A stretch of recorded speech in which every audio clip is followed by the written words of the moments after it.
ಇವತ್ತ ನಾವು ದಿಲ್ಲಿಯ ಇಂಡಿಯಾ ಗೇಟ್ ಅಂತೇಳಿದ್ದೀವಿ. ನಾವು ಇವತ್ತ ಇಡೀ ನಮ್ಮ ರೈತ ಸಂಘ ಹಾಗೂ ಹೋರಾಟಗಾರರಲ್ಲಿ ವಿನಂತಿಯನ್ನು ಮಾಡ್ಕೊಂತ ತಾವು ಮಾರಿ ಏನು ಸಮಿವಾಡಿ ಕಾರ್ಖಾನೆ ಒಳಗೆ ಗಲಾಟೆ ಆಯ್ತು. ಆ ಗಲಾಟೆ ಬಗ್ಗೆ ನಾವು ವಿಷಾದವನ್ನು ವ್ಯಕ್ತಪಡಿಸ್ತೀವಿ. ಜೊತೆಗೆ ನನಗೆ ಇಲ್ಲಿ ಕಾಶಿ ವಿಶ್ವನಾಥ ದೇವಸ್ಥಾನಕ್ಕೆ ಬಂದಿದ್ವಿ ದರ್ಶನ ತಗೊಳಕ್ಕೆ.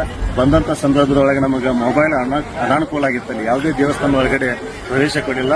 ಅಲ್ಲಿ ಸುದ್ದಿ ನನಗೆ ತಿಳಿಬೇಕಾದ ಕೆಲವು ದಿನಗಳು ಅವರಿಗೆ ತಿಳಿಲಿಲ್ಲ.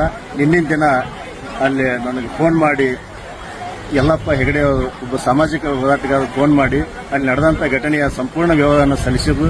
ಜೊತೆಗೆ ನಿಮ್ಮ ಹೆಸರು ಕೂಡ ಅದರೊಳಗೆ ದಾಖಲಾಗೈತಿ, ಒಂದು FIR ಆಗೈತಿ ಅಂತ ಹೇಳಿದ್ರು. ನಾನು ವಿಚಾರ ಮಾಡಿದೆ. ಇಲ್ಲಿ ನಾವಿದ್ದಿದ್ದು ಕಾಶಿ ವಿಶ್ವನಾಥ ದೇವಸ್ಥಾನದಾಗಿದ್ದೀವಿ. ನಾವು ಅಲ್ಲಿ 8ನೇ ತಾರೀಕಿನ ದಿವಸ ಬನಶಂಕರಿ ದೇವಸ್ಥಾನದಿಂದ ನಮ್ಮ ಪ್ರಯಾಣವನ್ನು ಬೆಳೆಸಿದ್ವಿ. ಬಂದು ಮಹಾರಾಷ್ಟ್ರ, ಮಧ್ಯಪ್ರದೇಶ, ಉತ್ತರ ಪ್ರದೇಶ ದಾಟಿ ಕಾಶಿ ಒಳಗೆ ಬಂದು 12ನೇ ತಾರೀಕಿನ ದಿವಸ ನಾವಲ್ಲಿ ವಸತಿ ಇದ್ದೀವಿ. ಅಲ್ಲಿ ವಸತಿ ಇದ್ದಂಥ ಸಂದರ್ಭದೊಳಗೆ ನಮಗೆ ಘಟನೆಗಳ ಬಗ್ಗೆ ಸಂಪೂರ್ಣವಾದಂಥ ಮಾಹಿತಿ ಸಿಗಲಿಲ್ಲ.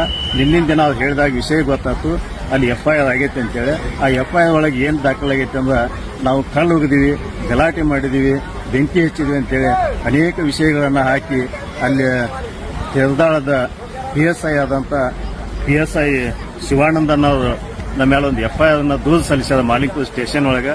ಅಲ್ಲಿ ಸತ್ತಿಗಿದೆ ಅನ್ನೋದು PSI ಅದನ್ನ ಸ್ವೀಕಾರ ಮಾಡ್ಕೊಂಡಾರ. ಅದ್ರೊಳಗೆ ಬನಟ್ಟಿ CPI ಅವ್ರಿಗೆ ಕಲ್ಲು ಬಿದ್ದೈತಿ. ಹೊಳ್ಳಿ ಒಬ್ಬ ಪೊಲೀಸ್ ಪೇದೆಗೂ ಕಲ್ಲು ಬಿದ್ದು ಪೆಟ್ಟು ಗಾಯ ಆಗೈತಿ, ಕುತ್ತಿಗೆ ಅಂತೇಳಿ. ಅವ್ರಿಗೆ ಬೆನ್ನಿಗೆ ಗಾಯ ಆಗೈತಿ. ಇನ್ನೊಬ್ಬ ನಮ್ಮ ಪೊಲೀಸ್ ಉಪ ವರಿಷ್ಠಾಧಿಕಾರಿಗಳಿಗೂ ಕೂಡ ಖಾಲಿ ಗಾಯ ಆಗೈತಿ ಅಂತ ಹೇಳಿ ಸುದ್ದಿ ಬಂತು. ಅಂತ ಘಟನೆಗಳನ್ನ ಯಾವುದೇ ಕಾರಣಕ್ಕೂ ರೈತ ಸಂಘ ಆಗಲಿ ಹೋರಾಟಗಾರರಲ್ಲಿ ಯಾರು ಮಾಡುದಿಲ್ಲ. ಅದನ್ನ ಯಾರು ಮಾಡಿದಾರಲ್ಲ ಅದ್ರ ಮೇಲೆ ಸೂಕ್ತ ಕ್ರಮ ಕೈಗೊಳ್ಳಬೇಕು, ಅದನ್ನ ತನಿಖೆಯನ್ನು ಮಾಡಬೇಕು. ಇದು ಉದ್ದೇಶ ಏನಾಗೈತೆ ಅಂದ್ರೆ ತಾವು ಉದ್ದೇಶಪೂರ್ವಕವಾಗಿನ ಇದನ್ನ ಎಲ್ಲೆಲ್ಲಿದೆ ಅದನ್ನು ಹುಡುಕಾಡಿ ನೀವು FIR ಮಾಡುವಂತ ಕೆಲಸ ಮಾಡಾಕ್ತೀವಿ.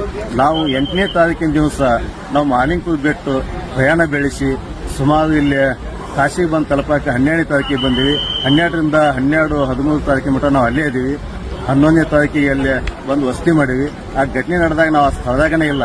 ಆದ್ರೂ ಕೂಡ ನಮ್ದು ನಾವು ಇದ್ದೀವಿ ಅಂತ ಹೇಳಿ ತೋರಿಸಿದ್ವಿ. ನಾವು ಯಾವುದೇ ಕಾರಣಕ್ಕೂ ಆ ಜಾಗದಾಗ ಅಲ್ಲಿ ಇರಲಿಲ್ಲ. ಆದ್ರೆ ಇದನ್ನ ಹಾಕಿದ ಉದ್ದೇಶ ಏನಂದ್ರೆ ಎಲ್ಲೆಲ್ಲಿ ಹೋರಾಟಗಾರರ ಅವನ್ನ ಮನಸ್ಸನ್ನ ಕುಗ್ಗಿಸುವಂತದಾಗಲಿ, ಅವ್ರ ಮನಸ್ಸನ್ನ ತಾವು ಕುಗ್ಗಿಸಿ ಈ ಚಳವಳಿಯನ್ನು ಹತ್ತುಕುವಂತ ಪ್ರಯತ್ನ ಮಾಡಾಕ್ತೀವಿ. ಇದು ಯಾವುದೇ ಕಾರಣಕ್ಕೂ ನಡೆಯುವುದಿಲ್ಲ.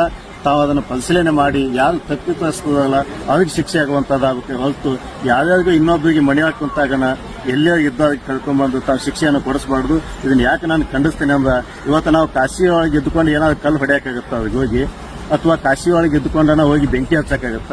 ಕಾಶಿ ಒಳಗೆ ಇಲ್ಲಿ ಕಾಶಿ ಅಂತ ರಾಮೇಶ್ವರನ ಸಿಗ್ತಾವು. ತಾವು ಎಲ್ಲಿದ್ದೇವೆ ಅನ್ನೋದು ಸಂಪೂರ್ಣ ಮಾಹಿತಿಗಳನ್ನು ಇವತ್ತು ಸಾಮಾಜಿಕ ಜಾಲತಾಣದೊಳಗೆ ಎಲ್ಲ ಗೊತ್ತಿದ್ದವು ಕೂಡ ತಾವು ಉದ್ದೇಶಪೂರ್ವಕವಾಗಿ ಹೆಸರನ್ನು ಹಾಕಿದ್ವಿ.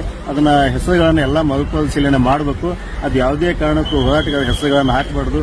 ಅಲ್ಲಿ ರಮೇಶನ್ನ ಗಡದನ ವೇದಿಕೆ ಮೇಲಿಂದ ಬಂದು ಯಾರು ಕೂಡ ಅಂತ ಗಲಾಟೆಗಳನ್ನು ಇಲ್ಲಿವರೆಗೂ ಮಾಡಿಲ್ಲ, ಮುಂದೂ ಮಾಡೋದಿಲ್ಲ.